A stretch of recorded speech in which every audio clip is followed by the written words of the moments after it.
Hello, my name's Kevin Hind, and in this presentation we're going to explore one aspect of game theory, the prisoner's dilemma game.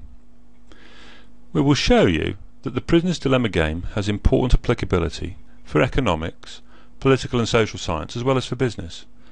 Indeed, it has even been used to explain evolution.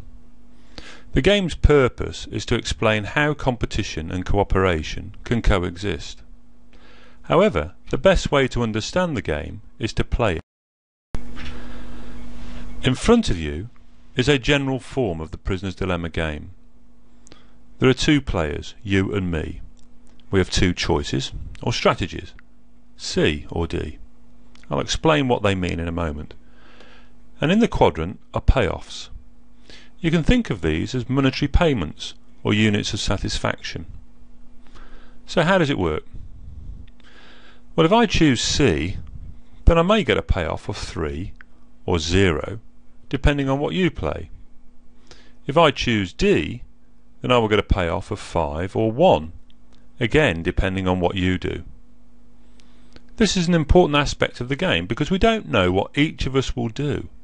We only find out after we've done it. Why don't we play the game? Make your choice now. Choose C or D. I'll tell you what I chose in a moment.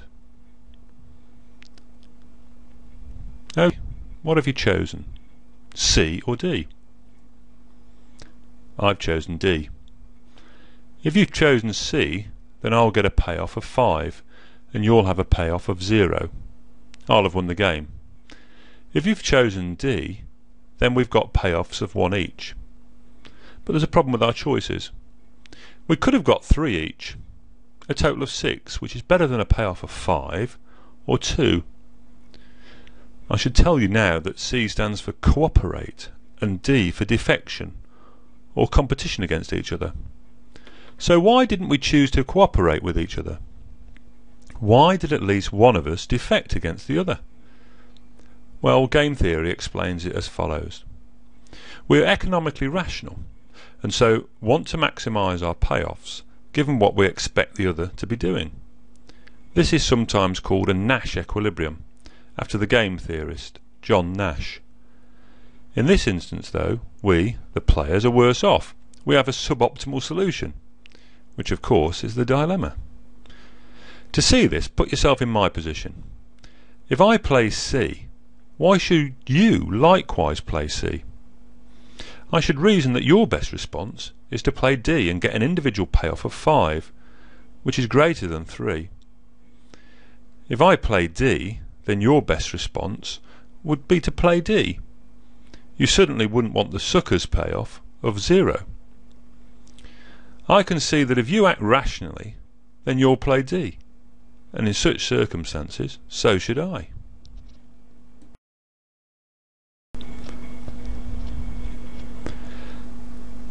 The game we've just played is a one-shot or one-off game. The rational thing to do in such a game is compete against each other by defecting. However, we can see that cooperation does occur in the real world. We interact with people constantly and mostly we get along. The reason, of course, is that players constantly make cooperative signals, or they have in place systems to ensure that people behave cooperatively. However, sometimes what might be good for the players is not necessarily good for society. Let's look at some general examples. In the original Prisoner's Dilemma game, 2 prisoners have been brought in for questioning by the police. The police had some information about the crimes these 2 had committed, but not the whole story. To try and get a clearer picture of the activities of these 2, the police put them in separate cells. The prisoners have 2 choices. They can tell the story, the whole story, which is tantamount to defecting against the other player, or say nothing, which is the cooperative choice. The trouble is, these 2 miscreants had only met the previous evening, and they're not really sure of what the other will say. If both say nothing, then they will get the lightest of sentences. However, if either confesses and the other stays silent, then the confessor will get an even lighter sentence for cooperating with the police. while the other will get the book thrown at them. Note here that cooperating with the police is competing against the other prisoner.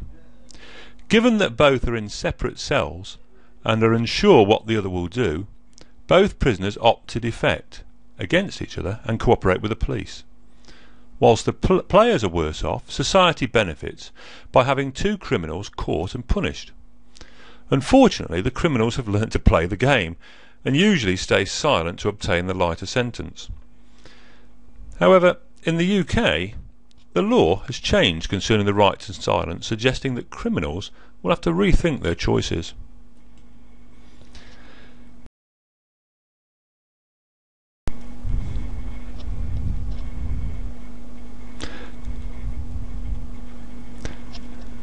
Adam Smith wrote in 1776 that people of the same trade seldom meet together, even for merriment and diversion, but the conversation ends in a conspiracy against the public, or in some contrivance to raise prices.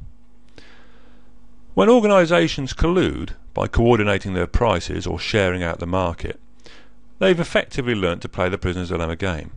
Society suffers a loss in economic welfare because of the resulting higher prices, but the players gain through their combined higher profits. Collusion is more prevalent than one may think. The example shown is but one of many that competition authorities have detected. Collusion might also be endorsed by national governments. Perhaps the best international example is OPEC, the Organisation of Petroleum Exporting Countries, which is made up of countries from the Middle East, Southeast Asia, South America and Africa. Visit www.opec.org to find out more about OPEC.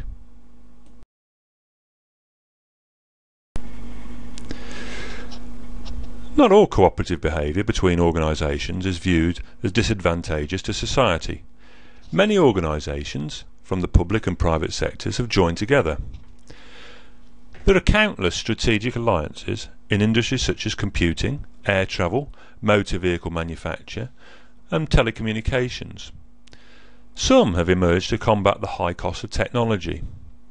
Airbus Industries, for example, is a European consortium that competes in the global aircraft manufacturing industry alongside companies such as Boeing.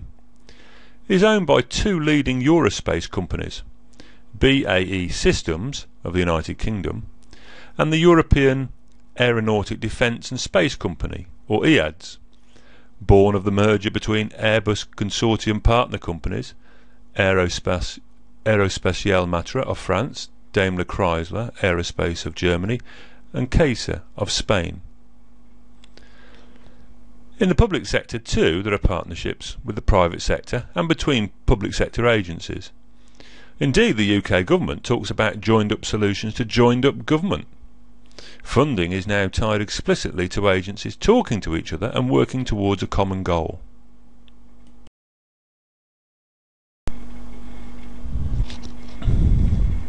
The game is seen as ubiquitous in social and business settings where individuals constantly interact with each other. Imagine going into a town centre and offering to shake the hands of complete strangers. Some may offer their hands immediately in return, but most will either totally ignore you or offer their hand very reluctantly, perhaps after some persistence from you. You're more likely to be successful if you have something in common with the person you meet. Perhaps meeting someone with similar characteristics might lead to some positive reciprocation. For example, you might have the same style of dress, or you might be of the same age group. You'll also be more likely to induce cooperative behaviour if you constantly meet. These traits are familiar in the workplace. Consider meetings about the division of budgets or negotiating pay deals. In the initial meetings, parties are more likely to act cautiously so that they ensure some satisfactory position for themselves. This is tantamount to competing against each other in a prisoner dilemma game. However, both parties may signal some form of willingness to move away from entrenched positions through appropriate interaction and the recognition of a common cause. Most organisations are also made up of teams of people. Successful teams are maintained by the cooperative behaviour among members, or, to put it another way, the minimisation of free riding. And as the prisoner's dilemma game suggests, the collapse of the team is a powerful possibility. If a team made up of 10 members shares benefits and losses equally, then the rewards gained by one member through an increase in their effort alone will only be 1/10 of the resulting increase in output.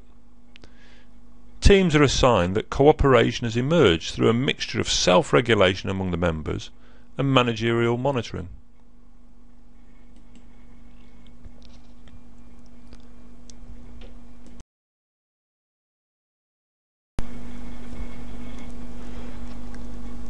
Although the Prisoner's Dilemma game has been used to explore issues such as collaboration in the political sphere, I wanted to briefly show that it's been used to explain the survival of the species. Richard Dawkins, for example, in his famous book The Selfish Gene, uses game theoretic reasoning to explain evolutionary processes. Consider two species, the moray eel and the cleaner fish. If both met in the open sea, the moray eel would look at the cleaner fish as a tasty snack, but on the barrier reef a different outcome arises. Both the moray eel and the cleaner fish act cooperatively. A symbiotic relationship develops. The moray eel needs the cleaner fish to reach into those areas of its body that it cannot get to. If the moray eel defects by eating the cleaner fish, then future cooperation with cleaner fish will be difficult. The likelihood of more diseased moray eels increases, and if this trait is transmitted through the genes, it could lead to the extinction of the species. Both species thus survive through cooperative rather than competitive behaviour.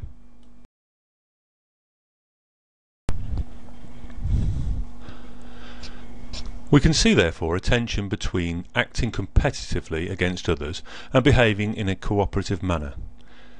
In a one-shot game, it is clear that the players would be better off cooperating with each other, but if they are rational, in a game theoretic sense, then they should defect.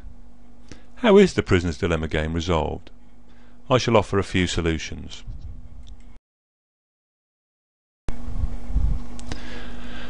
We've already alluded to some of the ways in which the Prisoner's Dilemma game is resolved. For example, if we can change the payoffs, then the Prisoner's Dilemma game will not emerge in the first place. In our discussion of the original Prisoner's Dilemma game, we could have argued that both prisoners were sure to cooperate with each other, and therefore remain silent, if squealing led to a severe beating by the other prisoner's dependents. Thus the payoffs are not just measured in terms of years in prison, but perhaps in a wider measure of utility, in which an individual's health also mattered. Alternatively, we can alter the long-term payoffs for the game by thinking strategically. Again, in the original Prisoner's Dilemma game, we noted how changing the right to silence for prisoners would lead to a lowering of benefits for not cooperating with the police. The existence of property rights is another way in which we can resolve Prisoner's Dilemma problems over the longer term. Many environmental problems face what might be identified as a Prisoner's Dilemma situation. A biologist named Garrett Harding famously depicted the tragedy of the commons, in which common land in England became overgrazed.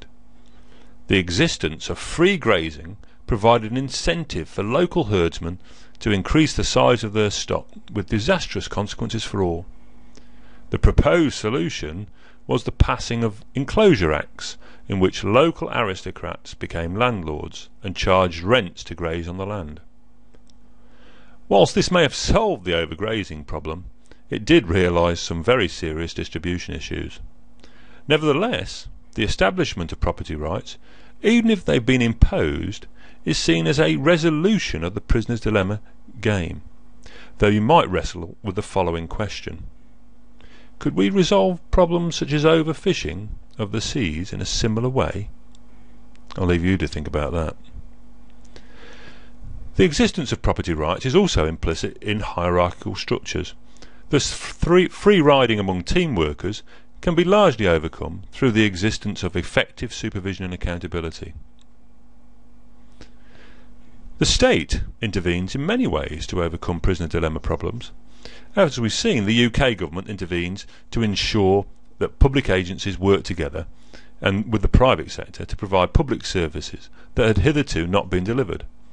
The joined-up government solution is one way of overcoming bureaucratic or ideological resistance to joint working in the public sector. However, the state has a general role to play in dealing with prisoner dilemma games. Society's citizens demand a whole host of services. They want an army, a police force and a fire service. They want clean and well-lit streets and other provisions too. However, there are powerful prisoner dilemma game forces acting against citizens paying for these services through some direct charge. You might reason it like this. If my neighbours pay for the street lights, I'll still live in a well-lit neighbourhood if I don't pay. To overcome such free-riding behaviour, the state obliges us to pay general taxes for these services. It's also important to note that the resolution of prisoner dilemma games requires some form of self-regulatory behaviour. That is, players involved in the game can achieve cooperative solutions through their own means rather than via external interventions. To do this, players have to recognise that they are operating in an infinitely repeated prisoner's dilemma game or a prisoner's dilemma game of uncertain duration. To put this in simple terms, we're going to play the general form game shown earlier again and again.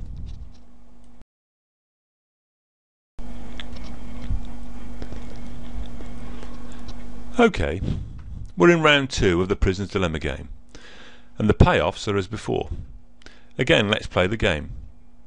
Make your choice now. Okay, I've chosen C. If you've chosen C, then we'll both get a payoff of 3. Our joint payoffs are better than any other outcome. So if we play the game again, i.e. round 3, 4 through to N, I'll keep playing cooperatively as long as you do. If you've chosen D, then I'll lose out. I'll get a payoff of 0 while you get a payoff of 5.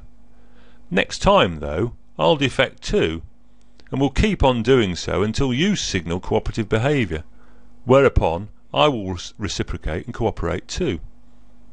This strategy is known as tit for tat.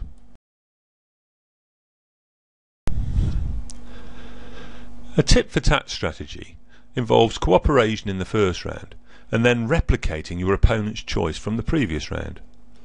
Although tit for tat will lose in head-to-head tournaments against those who constantly play defect strategies, this particular decision rule has been identified as probably the most successful strategy, because tit for tat has to exist among a population of individuals who will also play tit for tat, whilst those playing defect strategies will have to play similarly competitive players.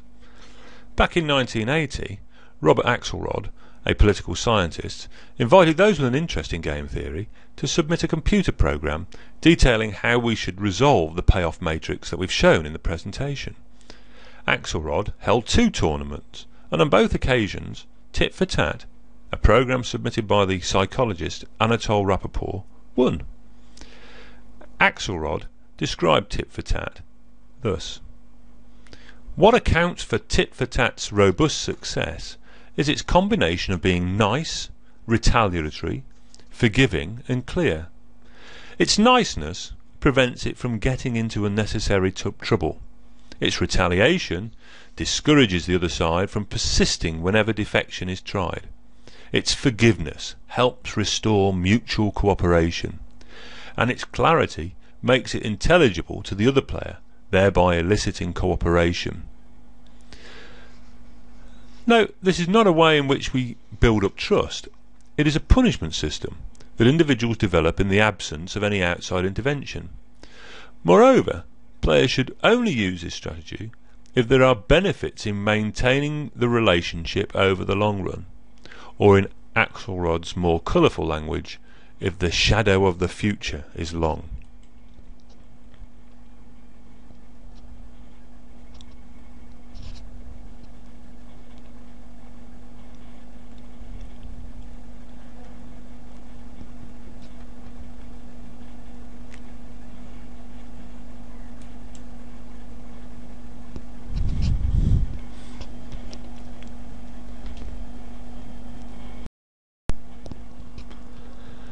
To conclude, we have examined the prisoner dilemma game in some detail.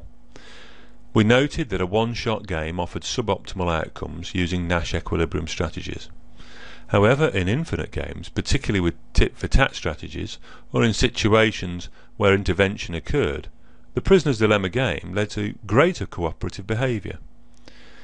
Some have criticised game theory in general for offering a description of possibilities rather than testable hypotheses, but the existence of experimental evidence on the prisoner's dilemma game is an important exception to this.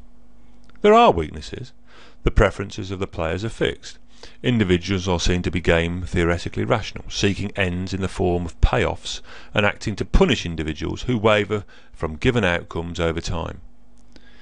Clearly, human behaviour is more complex than this. We do tend to play a whole range of strategies depending upon the environmental context that we operate in. Sometimes we're not interested in punishing people straight away for defecting, but we look to other solutions. So, whilst tit for tat may be the optimal solution, thus far, it is not necessarily representative of all human behaviour or of any individual's behaviour over a lifetime.